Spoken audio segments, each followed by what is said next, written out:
கும்பகோணம் அருகே பர்னிச்சர் கடையில் ஏற்பட்ட தீ விபத்து காரணமாக பல லட்சம் ரூபாய் மதிப்பிலான பொருட்கள் தீயில் எரிந்து சேதமடைந்தது. கும்பகோணம் DSR பெரிய தெருவில் சந்திரசேகர் என்பவர் மொத்த மற்றும் சில்லறை வணிகமாக மரசாமான்கள் விற்கும் பர்னிச்சர் கடை நடத்தி வருகிறார்.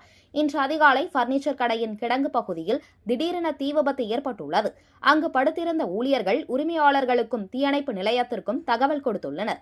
தகவலின் பேரில் விரைந்து வந்த கும்பகோணம் தீயணைப்பு துறையினர் தீயை அணைத்தனர். எளிதில் தீ பற்றக்கூடிய மரப்பொருட்கள், பஞ்சு மெத்தைகள் உள்ளிட்டவைகள் அதிகம் உள்ளதால் சுமார் 1 மணி நேரத்திற்கும் மேலாக தீயணைப்பு படை வீரர்கள் போராடி தீயை அணைத்தனர். இந்த விபத்தில் சுமார் 60 லட்சம் ரூபாய் மதிப்பிலான பொருட்கள் எரிந்து சேதமடைந்து இருக்கலாம் என கூறப்படுகிறது. இச்சம்பவம் தொடர்பாக கும்பகோணம் மாநகர கிழக்கு காவல் நிலைய போலீசார் விசாரணை மேற்கொண்டு வருகின்றனர்.